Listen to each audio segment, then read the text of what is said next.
خبر مهم وهو خاص بدوري السوبر الافريقي. كنت كلمتكم قبل كده في انفراد لهذا البرنامج، واحنا على فكره مش من هواة الضجيج، يعني ما بنطلعش نقول الكلام ده مش هتسمعوه اللي هنا واللي مش عارف ايه وانا ايه وشويه الكلام اللي انتوا فاهمينه ده اللي هو ايه من الهوا للهوا يعني. لا، ومش من هواة ان السوشيال ميديا تتحدث او الى اخره. نحن نتحدث بهدوء وبواقعيه وبتقل في الاخبار اللي احنا بنقدمها، يعني الاخبار الدسمه القويه اللي في صلب الرياضه المصريه، او نتمنى نكون كذلك. يعني كنا انفردنا بحكايه دوري السوبر الافريقي بكل التفاصيل بتاعته، قلنا 24 فرقه وهتتقسم افريقيا لمجموعه مناطق وفلوسهم قد ايه والمتوقع ايه، ودوري ابطال افريقيا هيبقى نظامه ايه بعد ما دوري السوبر الافريقي ده يبتدي، والكلام ده كله. كل ده كان الاتحاد الافريقي بيجهز له بقوه ساعه، مع طبعا اللي بالتنسيق مع الاتحاد الدولي.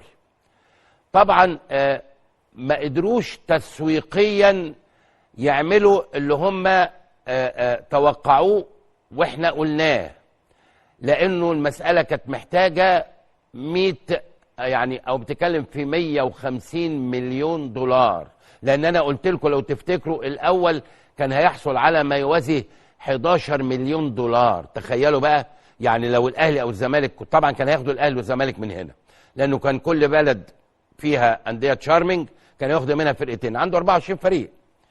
فتخيل بقى لو الاهلي او الزمالك كان اخذ البطوله دي، لو كانت اتلعبت بتتكلم بقى في 11 مليون دولار، اضرب بقى في كام مثلا، بتتكلم في 150 مليون او حاجه يعني قويه جدا. يعني لما ما قدروش يجيبوا تسويق قوي لهذا الامر الجديد، ان هم قالوا هنعمل نسخه تجريبيه.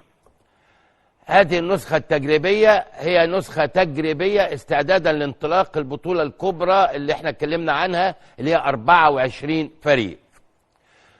جه وفد من الكاف والفيفا وزار النادي الأهلي، بنتكلم على وقائع يعني، ودخلوا النادي وتجولوا فيه، ثم بدأوا يتحدثوا عن الفنادق اللي موجودة في القاهرة والمطارات والطرق والكلام ده كله، يعني البنية كلها، عشان هذا ملف مهم جدا.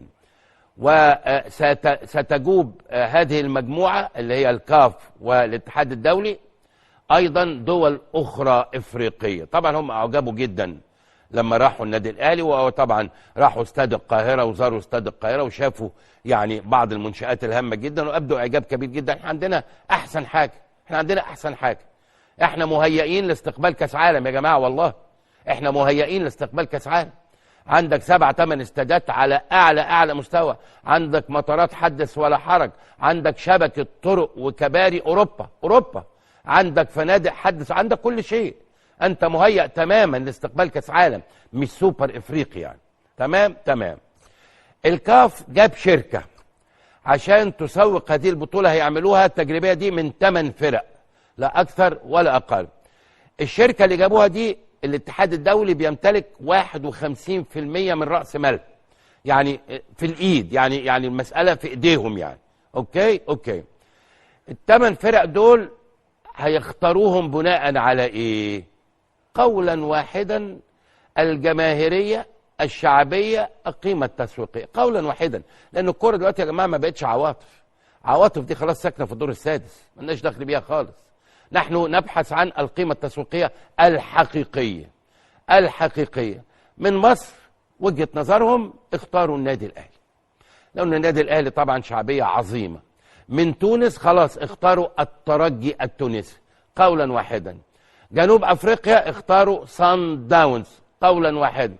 المغرب بيتكلموا ما بين الرجاء والوداد، لسه يختاروا أيهما يعني. وهكذا بعد كده ال4 فرق التانيين اللي هيختاروه.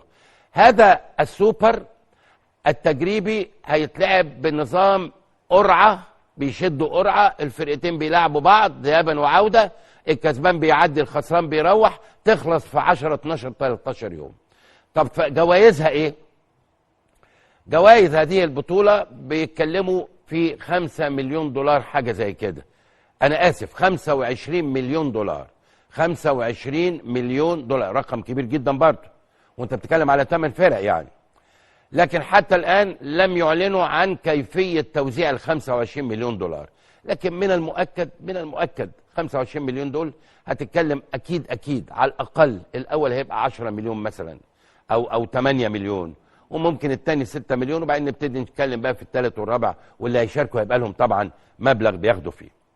ده خبر لحضراتكم يعني مهم جدا تبقوا عارفينه. وهذه البطولة لن تتعارض إطلاقا مع دوري الأبطال أو الكونفدرالية خالص. اتفقوا مع لجنة المسابقات في الكاف عشان يحطوا مواعيد مناسبة لهذا الدوري، دوري السوبر، ما بين المباريات، يعني في أوقات هتتنظم وتتظبط. وده اللي أكد عليه النادي الأهلي طبعا للوفد اللي جه من الاتحاد الدولي والكاف. هيبقى ممثلنا في هذه البطولة السوبر افريقي هو ايه؟ النادي الأهلي. طبعا مع كل الاحترام للزمالك والأندية الأخرى يعني، لكن هذا هو اختيار الكاف والاتحاد الدولي. وزي ما قلت القيمة التسويقية الشعبية، الجاهزية الشعبية، يعني عنده شعبية وبالتالي هيضمن مشاهدات، هيضمن إعلانات.